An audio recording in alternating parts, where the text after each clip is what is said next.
Это новости экономики на Якутия-24. В студии работает Нургуяна Иванова и обзор главных событий Восточного экономического форума.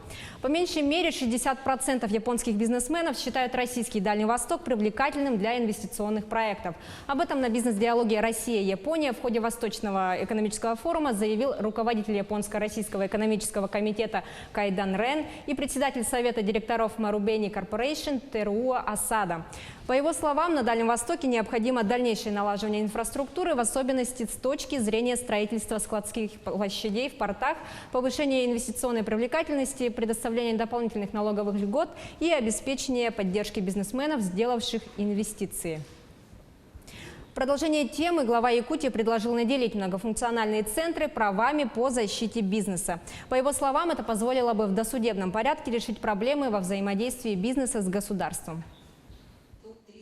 Я считаю, что они уже должны стать единым центром взаимодействия очного граждан с государством, ну и надо их наделять полномочиями по правовой защите бизнеса. Я считаю, что это вполне возможно, и на самом деле, как и бизнес говорит, и МФЦ мне об этом тоже докладывают, это на самом деле способно в досудебном порядке уже ряд таких проблемных точек по взаимодействию малого, в первую очередь, бизнеса с государством решить. Власти Якутии намерены сохранить на прежнем уровне программу региональных облигационных займов. Согласно исследованию АКРА, на Дальнем Востоке наблюдается значительно нереализованный потенциал с точки зрения выпуска облигаций. На Дальневосточном федеральном округе приходится лишь около 5% обращающихся на рынке облигаций региональных органов власти. При этом регулярно размещает облигации только Якутия. Напомним, в мае 2019 года Якутия разместила облигации госзайма объемом 7 миллиардов рублей. Это рекордный объем за всю 24-летнюю историю эмиссии облигаций. В результате республика получила 7-летний заем с процентной ставкой 8,59%.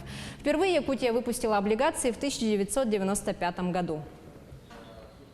Якутия исполнила поручение президента страны и вошла в топ-30 регионов инвестиционной привлекательности. Напомним, президент страны Владимир Путин дал соответствующее поручение субъектам Дальневосточного федерального округа до 2020 года.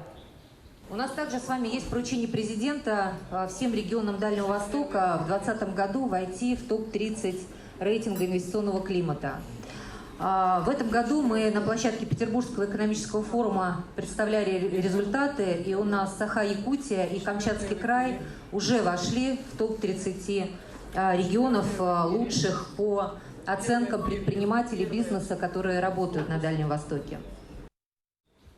Росатом может построить в Якутии атомную электростанцию малой мощности. Она предназначена для энергообеспечения изолированных или отдаленных территорий и потребителей. Соответствующее соглашение заключили в рамках ВЭФ, госкорпорация «Росатом» и правительство Республики Саха-Якутия. Стороны договорились о взаимодействии по вопросам подготовки технико-экономического обоснования, проведения проектно-изыскательских работ, разработки финансовой модели проекта и определения площадки для размещения АЭС малой мощности на базе новейшей реакторной установки РИТМ-200 на территории Якутии.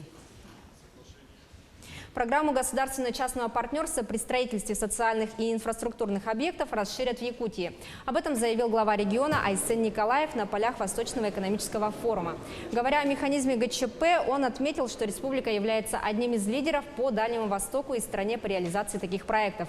Всего реализуются проекты на сумму порядка 15 миллиардов 600 миллионов рублей. Кроме того, Айсен Николаев сообщил, что проект строительства моста через реку Лену также рассматривается с точки зрения частной концессионной инициативы. Мы продолжаем следить за развитием событий на Восточном экономическом форуме. Подробности в следующих выпусках.